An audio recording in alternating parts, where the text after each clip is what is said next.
Edwin Martin is an author who's with us here, and we're going to talk about his book, Bouncing Round the Edges, Following the Wind. How are you today? Very well, thank you. Very well. I hope you are too. I'm excellent, thanks. So, can you just give us a brief overview about the book, Bouncing Round the Edges? Well, it's a book about a life spent working largely with people round the edges of society, hence the name, in both the United Kingdom and in some of the most remote and unusual parts of the world. What were your experiences like visiting some of these places that are and aren't close to home? In England, I wasn't visiting anywhere because I was in family practice and we were dealing with prisoners and ex-prisoners and homeless people and drug users. And to be quite honest, they're much more interesting than the average patient. Yeah. And then the travelling really started when I was a student. It started as a student jaunt. The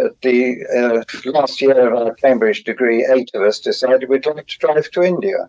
So we got onto the Medical Research Council and they gave us some tasks to do, and I wrote to everybody in the Federation of British Industries handbook, and we got some sponsorship and some food given to us, and so we drove through Turkey and Iran and Afghanistan and Pakistan and India, which was a very interesting trip. The title is quite intriguing of the book, Following the Wind, and as well just bouncing round the edges. What's the significance of it? Well, two things really. Bouncing around the edges is because I've always been fascinated with people who are not mainstream.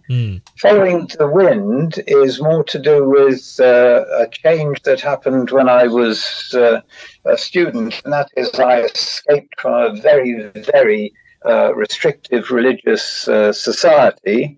And I found freedom and I felt able to follow the wind. And what was it that made you sit down and actually write the book? My sons encouraged me to do it because I'd often talk to them about, well, our first son was brought on in one of the most remote places in the world, which is an island in Fiji where we had a boat every 6 weeks. We didn't have any electricity or running water or a proper loo, and no telephone, and so the only contact was the boat and a single sideband radio. So they wanted to know more. So, as so often, I suppose, in lockdown, I wrote it all down. Yeah. And I was encouraged then to give it a wider audience. And did you find the lockdown helped you maybe have a bit more time to get it down? Yeah, that's right, yes. A lot more time. For a lot of people, that time was quite stressful. So was it maybe a method of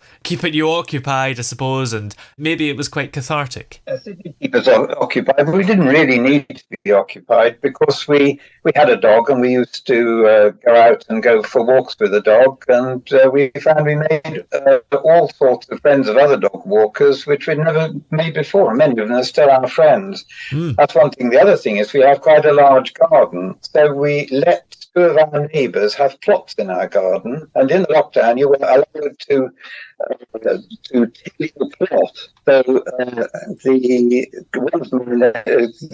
neighbours was a woman and a great friend of my wife, and one of the neighbours was a man and a great friend of one of my great friends. So it was a very good excuse for Jan or Cliff or Chris to come in. We'd have a pint of beer with them or a cup of tea. And you mentioned that this book was kind of inspired by your son. So what did he think of it when he read it at first? Assuming he has. Oh, he's read it, yes. He proofread it at one stage.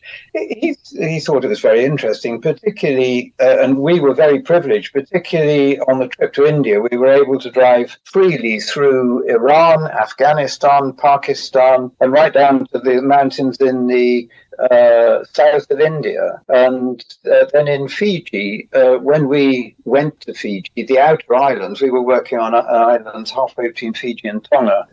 I was the only doctor for 4 days' travel, so I like a situation where the buck stops with me. And those islands are now being bought up by rich people, so the community we knew has disappeared. And both Simon and Dominic, our two sons, enjoyed hearing about those communities, particularly Simon, since he was part of it. He even put a human name, Simon. Well, have you got any more books that you're working on at the moment? No, I'm not working on any books. I've written professional books before, but this one's enough just for the moment. And in the meantime, this book is called Bouncing Round the Edges, Following the Wind. Where are all the places that it's available? It's going to be available. I'm publishing it through Amazon, and it will be available in Amazon and certain stores that Amazon put it in, I suppose. But I was very keen it should be available on Amazon because so many people do buy books or e-books or audio books through Amazon. Well, many thanks for talking to us today. It's been great to have you here. Thank you very much, Toby.